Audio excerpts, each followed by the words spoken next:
će biti dobro dok ga ne skaže.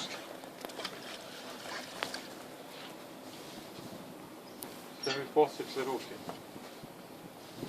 Drži ga za ovo. A za ovo?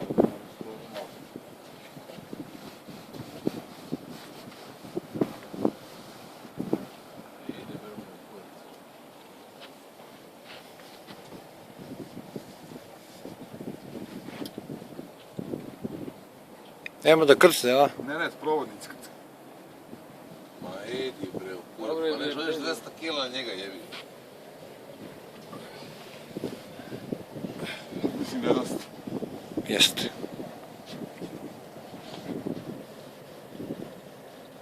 Dobro, preksjećete kanabre, ludaci. To bi mu bilo to. Sad ti je više... Sviđa mi se šta bruka.